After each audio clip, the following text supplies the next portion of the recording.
All right, this is going to be the day 2 Caribbean Open breakdown. So I'll say after day 1 of the match, I had built about a 50-point lead, I think, if I recall, over Mr. Nils. I shot pretty well the first day on the hole, and he had a couple of issues, big issues in some larger stages. So I knew I had a good lead, but I did not want to lean back and just take it easy and basically ride on what I had already accomplished, for lack of a better term. I wanted to continue to try to build the lead as much as I could, try to push down on the areas that I thought were low risk, and really not just defend what I had, but try to continue to gain ground. So I figured that'd be a better test than, that would simulate what I would need to do if I was shooting against more than just one other person. So going into this next day, I'm going in with the mindset that I want to continue to push. I want to try to continue to make as much ground as I can, and I'm going to attack every stage as best I can to get as many points out of it as I possibly can. Which sounds obvious, but it's different than if just taking a defensive posture and just surviving each stage and accepting that you may lose up to 5 or 10 points if someone else has a really good stage performance. So that's going to shade a little bit of what happens here. This first stage of the day is quite good. Reload here, shoot these 2 partials moving. Conservative approach in the mover, and finish just with good clean points. Second stage, this is where the wheels start to come off a little bit. Again, I have not been punished at this time for pushing in this way. These stages are all very fast paced, and you can see this summary here is pretty messy. 5 Charlies and a Delta is well over what I would consider to be acceptable. Very first target I pull up on. Shoot extremely aggressively and shot a Charlie Delta on the right, I think on the upper right side of the target, but I never actually saw my dot at all. So you can see that I'm starting to push outside the proverbial comfort zone a little bit here. Look very tense to the shoulders right there. Of course, you hear up through to this point, there's something like 5 or 6 plates. And I'm doing a good job of making sure I'm forcing myself to see a still dot on these plates to control the time element. So the raw time for the stage is very good, but I'm shooting sloppy points on these open targets. Staccato, fast shooting with tense shoulders, just not being dedicated to the visual process of staying relaxed and just only focusing on seeing what I need to see and making the points a priority. Continuing.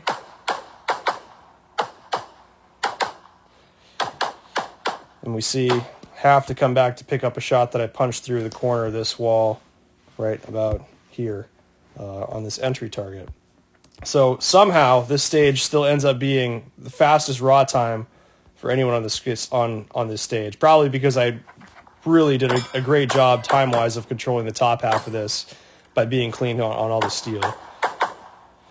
But that's the only thing that saved me. 5 Charlies and a Delta is really, it's pretty atrocious points, especially when you consider how easy the actual shot difficulty is on these papers. Real talk, it would cost me maybe an extra 0.2 to 0.3 over the course of the whole stage to put in a little bit of extra confirmation, time-based site confirmation, if that's what it takes.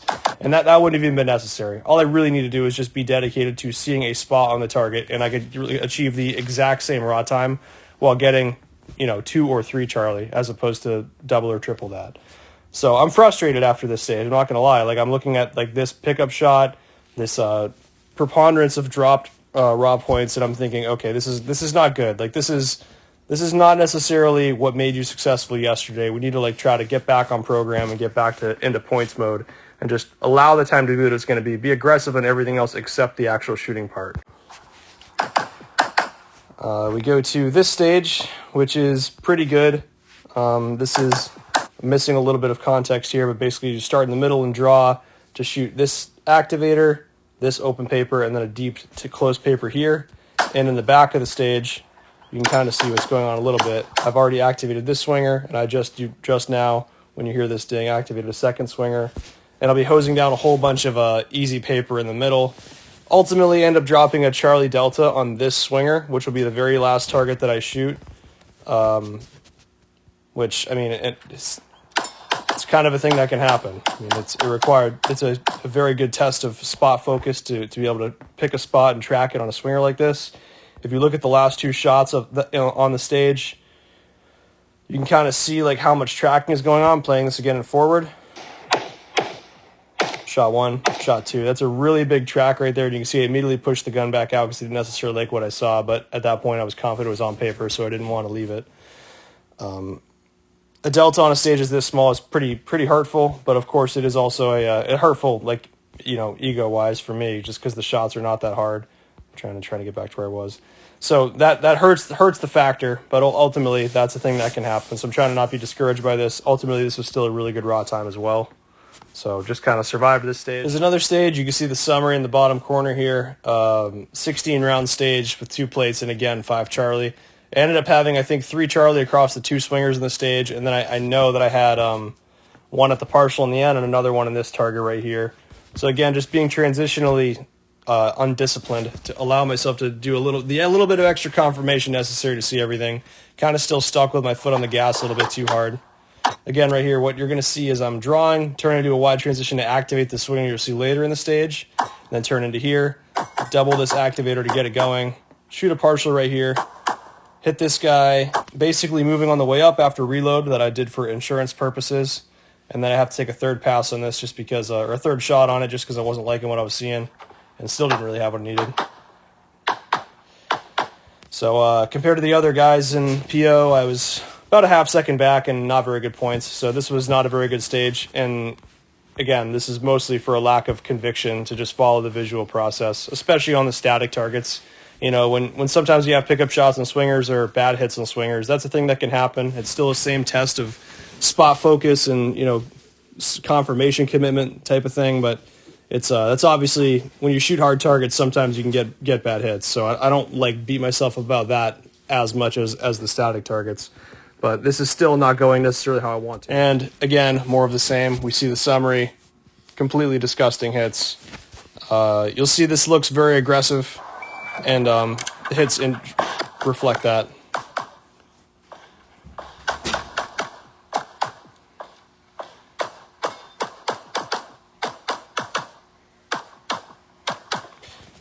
This is fast, right? This is a fast performance, no doubt. But just absolutely atrocious hits make this so it's not a competitive score. Ended up having a time that was, I think a top time, but crap hits. I think I estimated this to be like an 8 factor, 8 or 8.5 or so. So you know each Charlie is going to be worth about a quarter second. So it would have been appropriate to get like 2 or 3 chucks on this at the most, not 7. You know, 7 times a quarter, so times 0.25 is like 2.5 seconds or something like that, and lost time just on raw points, which on a stage that's this fast paced is completely unacceptable, plainly. We'll play this through one more time.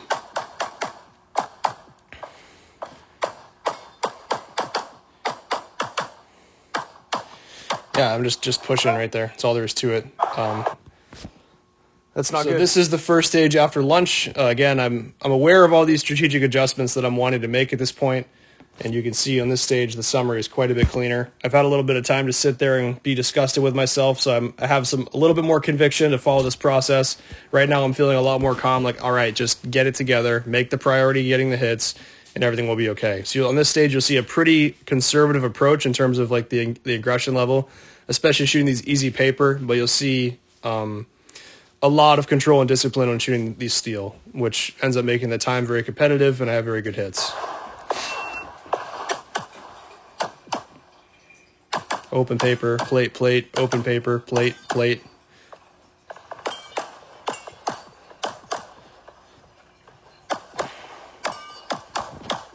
So this is a great run, just all the way around. The only risk that I took unwillingly was attempting to shoot these 2 poppers on the way in here.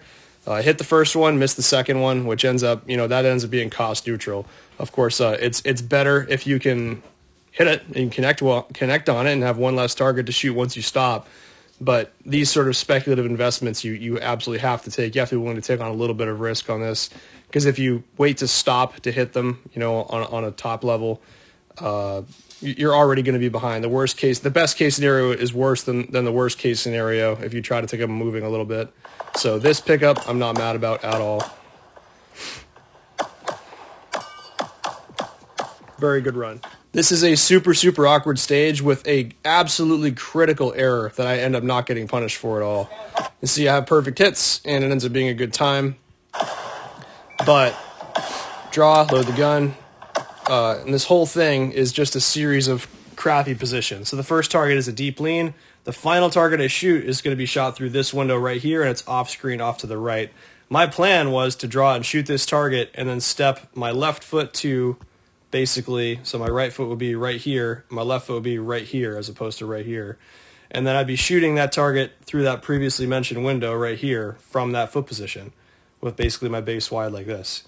And I ended up out of position and essentially completely forgot about the second target because I had walked this a few different ways. So you see I have a little bit of a stuttering hesitation, hand comes off the gun where it shouldn't. I'm kind of just like walking over the next position. This is what forgetting a stage plan looks like, really, for me. See, that just doesn't look quite right. That doesn't look confident at all. The shooting is very clean. You know, I'm collecting good points. And at this, right about here, I realize what I've done, and I remember that I have to then pick up that target from the final position. So I come to here and then lock out basically my right leg to use the back of my glute to get up over that leg, and I'm able to still reach this window, which is the other way that I considered walking the stage. But this was not the plan. This was just a midstream plan adjustment, which is extremely, extremely dangerous and extremely bad. I mean, I end up not getting punished for it here, but on a different stage circumstance, you know, where I just don't happen to remember it midstream, or the alternate option is not as convenient, this could be catastrophic. Yeah, that doesn't look like much, but that's really bad stuff. This stage I only have half a run on, so there's not so much to talk about, but basically I drew, shot some bunch of targets off the screen left, shot some stuff moving on the way up, reloaded reversing to get back to this tuxedo, and we're basically resuming after that point right here.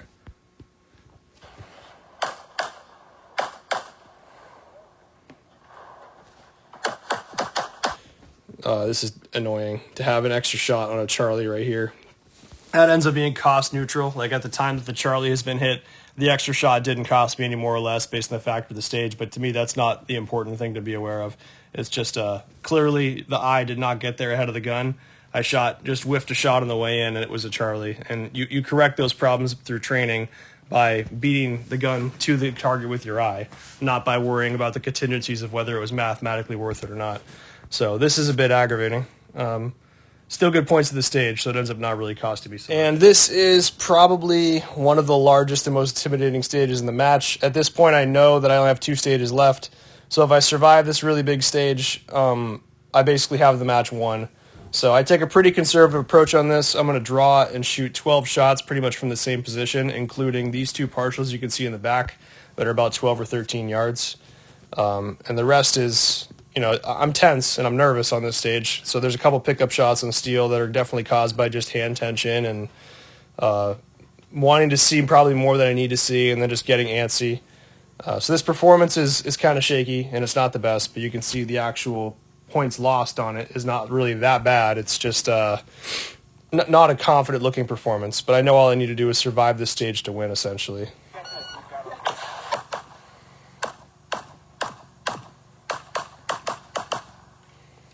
Shoot this partial moving because essentially the goal is to have this target shot by right here so I can step back on my right leg and spot this corner.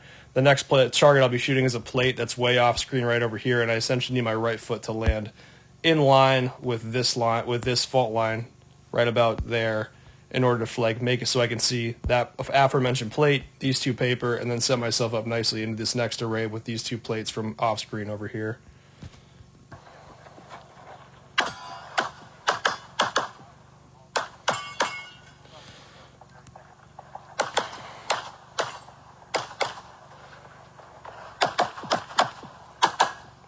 So we see a couple things that are good here, like just choreography-wise. Pickup shots on steel ends up being the most damaging thing to the raw time here, in my opinion, besides the previously mentioned strategic decision to shoot those partials standing instead of moving or closer. Pickup shot right here, and then as I'm shooting this next target, you see I already have a wide base. But when I do this wide transition, I'm dropping my leg back so that I am basically, as soon as I'm finished with this target, I'm already set with my hips wide this way so that I can snap my head and look where I want to go. So I'm basically a half a second ahead from doing this maneuver right here. So I'm hitting the ground running the second I'm done engaging that target. And that frees up a lot of time to get this done. And this is the last stage of the match. It's you have to shoot the first, basically 2 arrays, strong hand only. And then the last one, mandatory reload and shoot weak hand. So I end up shooting very carefully here. Have a pickup shot or 2, I think, on the steel. But this is just a pretty normal performance. Not feeling a whole lot of stress at this point. I know basically I have to, unless I lose 70 points or more on this stage, it would be impossible for me to lose the match. So I'm just shooting the stuff at my own pace. It ends up being a pretty good run on the whole, I would say. Crap, I skipped back too far. Yeah, 97%. It's definitely a run that's in the mix. 1 extra shot, 1 Charlie. So not perfect, but not bad. Not really feeling too stressed this time.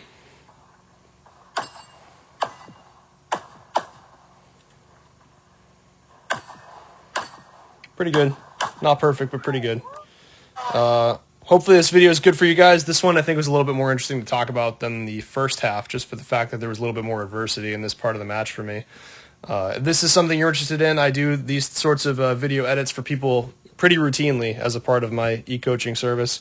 If you want to send me some videos, we can work out a fee. Usually it'll be $75 or $100, and I'll go through your match. And I won't collect payment from you until we're both completely in the same sheet of music and you understand what your training is going to look like going forward. Because to me, that's the important part. It's important that you understand where you're headed, not just where you are. So go ahead and email me or just message me, get a hold of me online if that's something you're interested in, and we'll talk soon. Thanks for watching.